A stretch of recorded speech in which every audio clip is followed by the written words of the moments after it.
AllBall TV. They scared, but I'm not. They don't like comentario. Y suscribe. Player's choice. They're saying Joel Embiid is better than Patrick Ewing. His prime, his peak, whatever the hell. Pick a side. Pick a year. Shout out to Swiper. But you get a boo for this. Peak for peak. Keep going. He's better than David Robinson. Regular season? Regular season? You don't think Stop better? going. I mean, like, he lost it. Nah, bro. He should have lost y'all with the whole beginning. Peak for peak, bro. Oh, chill. Am I tripping? I mean, peak for peak, as high as it's going is 8 for me. Not David Robinson. No, we're not doing that. Yeah, We feel like David did better than him at that. We're not entertaining David Robinson today. We can, Please, No. like, What is your estimation of a peak, Swipe, when you talk about a peak? How How many many years? I think he has 4 legit years of MVP quality play. what, 21 to now? Yes. I think the same. It coincides with Joker and Giannis and them. I think he has 4 years where he's like best in the world talks in regular season for some people. I think Ewing did the same thing from like 89 to like 93. He was awesome. So who's better, 89 to 93 Ewing or the last 4 years of Joel? I'll take 89 to 93 Ewing. Yes. As good a defender as Embiid is, I think Ewing was more of a consistent defender. I think he was a better glass cleaner. I definitely think he was a better rim protector. I'll give Joel Embiid the mid-range. Joel Embiid got a money mid-range game. But that's not to take away from how good Ewing was in the better mid-range. score, period, though. Right. Thank you. I think Better offensive play. Yeah. I'll definitely give you that 100%. But I think that with those 4 years with what they were doing, I think Ewing was a little bit more dominant. Peak for peak. Well, there we have it, folks. Joel Embiid over David Robinson and specifically Patrick Ewing. Go ahead, Fleet. Jump right in. I already see you ready. Go ahead. No, it's just like, when adults are in the room, you got to sometimes just shut the fuck up. And when the adults start talking, you got to sometimes just shut the hell up. And big shout out to Chilltown, because every time he talks, I'm not saying all his takes are great, but there are a lot of times where I do take the time to check those guys out. Yeah. And for me, he is the only adult in the room that says, hey, everybody simmer down. Let's sit down. Class, sit down, and let me teach y'all something. That's a fact. Right? It's how it comes off. It doesn't come off cocky. It doesn't come off arrogant. It comes off real. I was there, or I'm going to back up what I'm saying. And to everything he said right there is factual. I think the thing that we get caught up with Joel Embiid is how talented that dude is. He is so damn talented at that size, right? So that just it's phenomenal to watch that dude play basketball. When he's 100% healthy, I love watching him hoop. But we talking about some of the best centers of all time. David Robinson's prime, the Admiral, if you were able to watch him different. The abilities that he had. Everything that Joel Embiid can do, D-Rob could do and more. Defensively was on another level. As Chill said, cleaning the glass, carrying the team, being reliable. I think that's the other piece too. Patrick Ewing and David Robinson's approach to basketball is way different than Joel Embiid's approach to basketball. Fuck the talent, because that don't even matter no more. How do you approach the game night in and night out? And Patrick Ewing, if they were talking about that time, 89 to 93, because I don't even think that's fair, because there's some other years during Pat's career that were great too.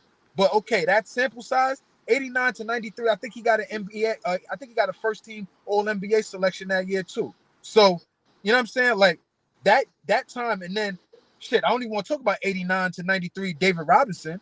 Like he's insane from that time too. That's from rookie year until 93. Come on. These guys were leaders of their team. These guys were warriors. These guys, loved the game of basketball. I'm not saying Embiid didn't love it, but I don't ever question if a David Robinson, Patrick Ewing, Akeem Olajuwon, Dikembe Mutombo, Alonzo Mourning, like those guys, I don't ever question if they love the game. I question sometimes if Embiid really gives a damn about the game. I don't care about the crying. I don't care about all of that. If you cared about the game, you will be healthy all the time. And what I mean by healthy is taking care of your weight, being in shape. Being in shape. A lot of the times he's getting hurt because his ass is not in shape. When you look at David Robinson, he's a motherfucking Adonis, right? He's a Greek god. When you look at that dude, it's like, oh, wow. Like, he takes care of his body. Patrick Ewing was never out of shape. Bad knees, call it what you want. But he was always ready to go. If you look at David Robinson's career, I'm sure you could find a few times where he played 82 games. If you look at Patrick Ewing's career, you can find a few times he played 82 games. These guys were gamers, man. These guys were gamers. It's funny you say that, Flea. I was just counting that. David Robinson has 8 times that he played over 82 games. Lord have mercy. Like Patrick Ewing had 1, 2, 3, 4, 5, 6 times he played over 82 games. Come and you on. know Joel Embiid ain't got 1 season over 70 games. Fabian, these guys were gamers. This is the biggest difference. Hold on, Flea, because you're cooking. I'm gonna let you finish. And let's not forget, those guys was playing 2-3 years in college. Come on.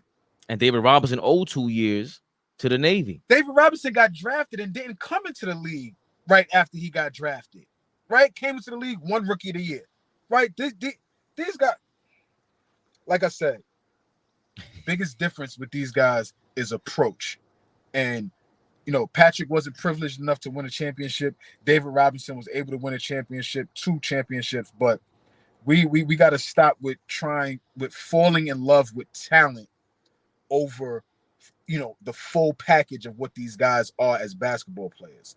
We got to stop that shit. These guys are uber talent. I love watching the NBA right now because the guys are so talented, but we are falling in love with. I'm victim of that too sometimes. I'm not going to run from that. I'm victim of that too sometimes. But we fall in love with the talent as opposed to how hard these guys played and how great they were. Like, you want to poo-poo Clyde Drexler because of whatever. Clyde Drexler was damn good. You know what I mean? Like, for whoever does it in today's world, he was damn good. Like, we got to stop that shit. But that's where I'm at with that. Embiid is great, but you can't say he's better than those 2 guys. Oh, boy. So, you know, we got to take a deep breath and inhale because Flea just tore that down. Pause. He was swinging. I'm gonna say this. I get tricked to talk about Patrick. No. Me too, right? And you know, let me talk about David Robinson first, real quick, brief. So Rasheed Wallace was asked who was tougher to guard, David Robinson or Akeem Olajuwon. He said David Robinson. That's no knock on Akeem because I understood what he was saying. David Robinson was so fast, so athletic, so strong. It was almost like at that time, his footwork and his speed was like a guard. So imagine if you're a guy like Rasheed Wallace who isn't quick, who isn't physically as strong, and you got to chase that guy around, right? David Robinson deserves a whole lot more respect than people give him.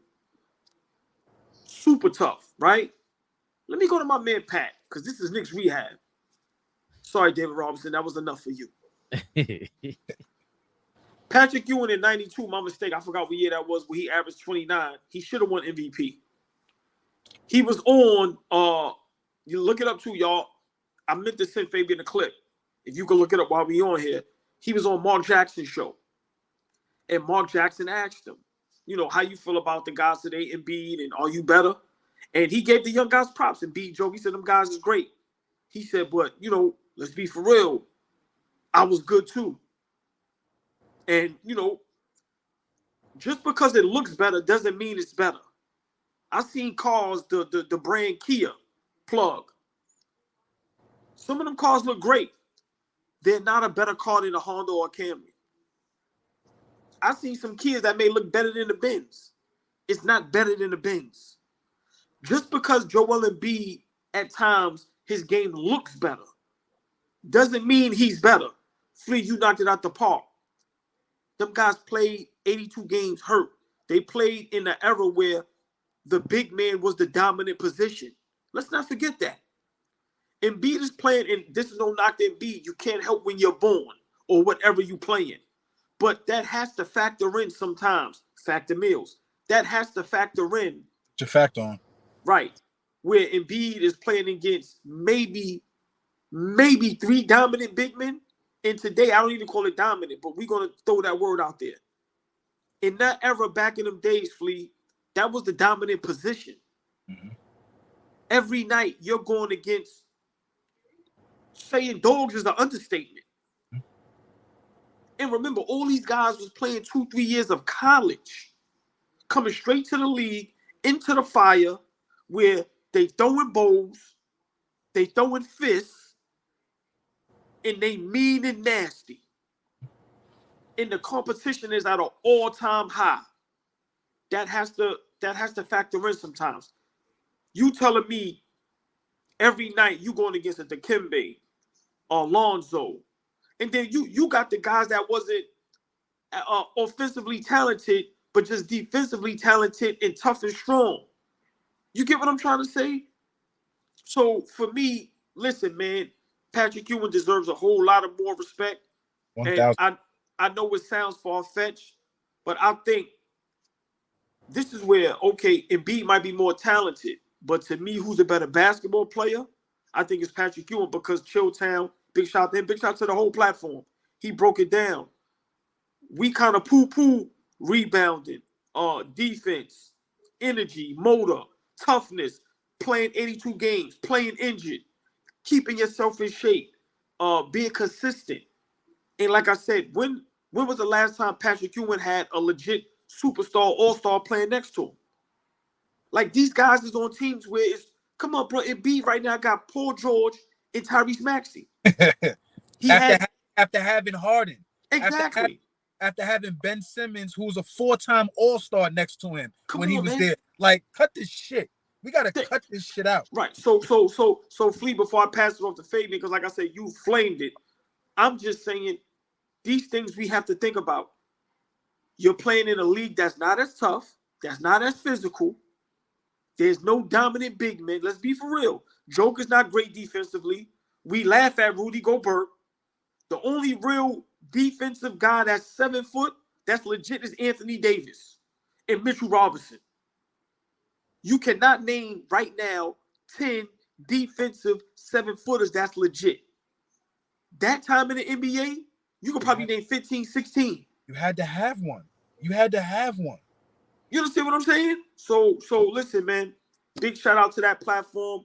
But yeah, man, Patrick Ewing was super tough, and he led his team to 2 finals. No telling how many playoff appearances, Eastern Conference appearances, how many 6-7 game series, dog fights. Come on, man. Big shout out Patrick Ewing, Knicks Rehab. Yeah. I did find the footage of Patrick Ewing speaking on what you touched on, AllBall. Put the 1990 Patrick Ewing against Joker and Embiid. With no double. When I was in college, I wasn't known as a scorer. I was, more of a defender. I block shots, catching lobs. It's 1990 Patrick Ewing or 1992. I think I averaged 20, 29 points a game that year. Should have been MVP. No double team. There's a free flowing. They can't stop me. I think my numbers would be just as good as theirs. I was just as athletic as Embiid. He's bigger than I was, but I could jump, I could shoot. Just didn't shoot threes. I think it would have been some great battles going against those guys because, they are very good. They are very talented, and they can do a lot of things. I take my hat off to both of them, and I love watching them play. There you have it. Ewing gave him his props, but as every old school dude does, they put the touch on competitiveness. And Patrick Ewing, it was a long time, Flea. We were I was definitely, poo-pooing, as we say, Patrick Ewing for the finger roll and all his misgivings with the Knicks. But after some time, I was like, yo, how can you? Without Patrick Ewing, there is no Knicks. So number one, he carried his franchise. Great point. He played every season. We just ran down all these seasons. He had 80 games played. That's part of the reason why we don't care for you, Embiid. Forget the fact you kick people in the nuts and you be falling over people. You pull Mitchell Robinson's leg to the ground and you're just dirty. We never heard of Patrick Ewing being dirty.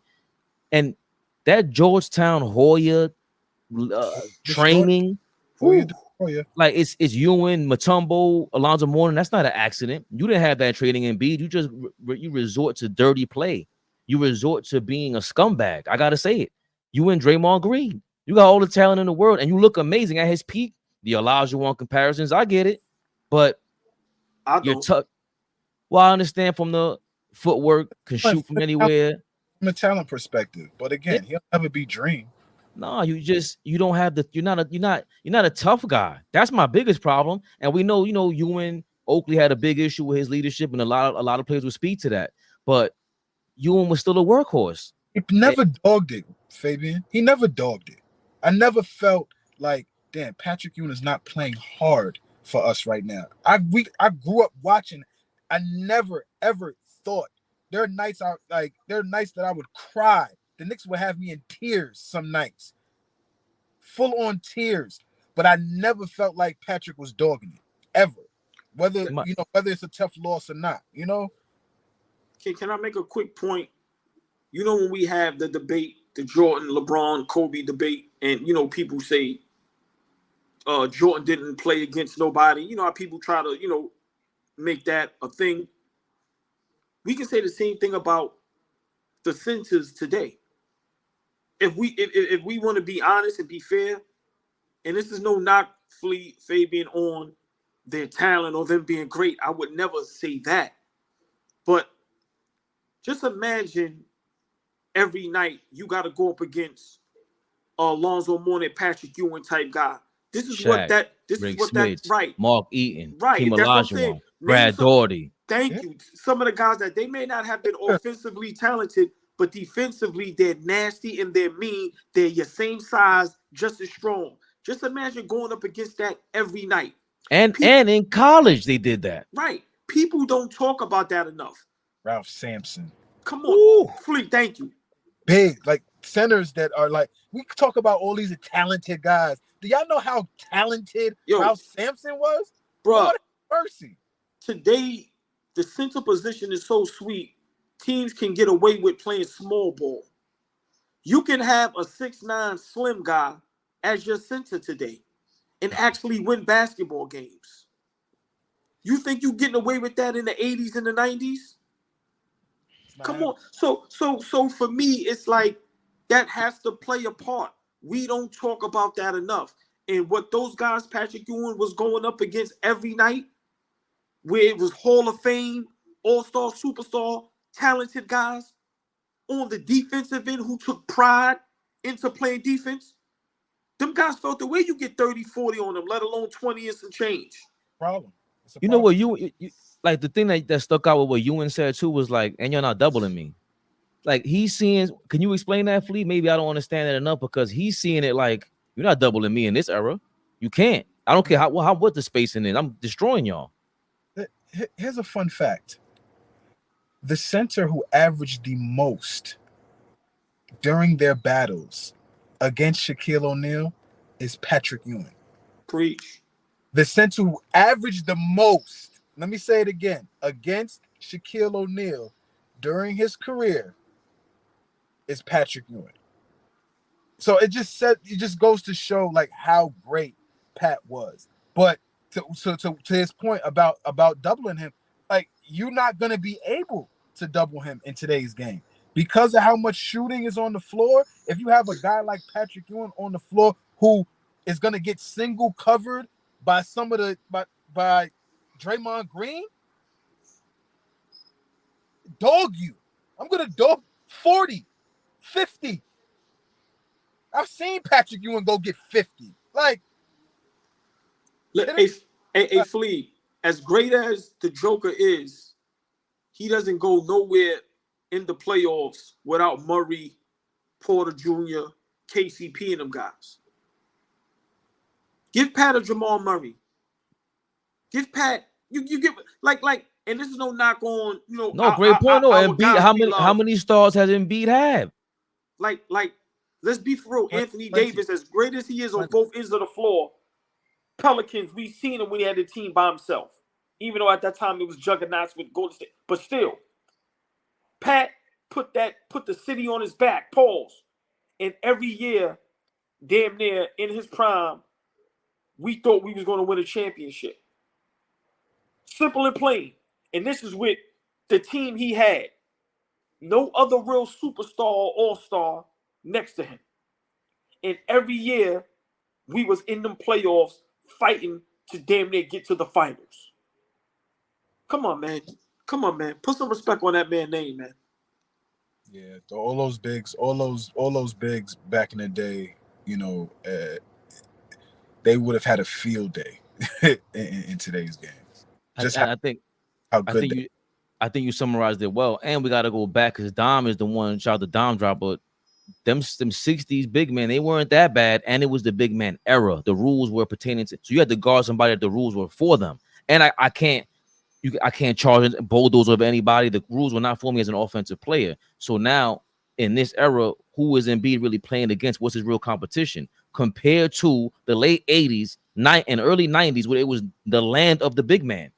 It's not even comparable. And you know I'm big with that all ball. Jordan's ahead of his time. He didn't play them two guards that were ahead of him, but Joel Embiid didn't play these guys, man. We love Joker. Joker's getting the top 20 treatment and everything, okay. But I also do give the caveat of, did he really have the competition of a Bill Russell and a Akeem Olajuwon? We got to slow down with all this, man. I get y'all hyped up, and you got to make content, but so do we. AllBall TV. They scared, but I'm not. They don't like comentario. Y suscribe.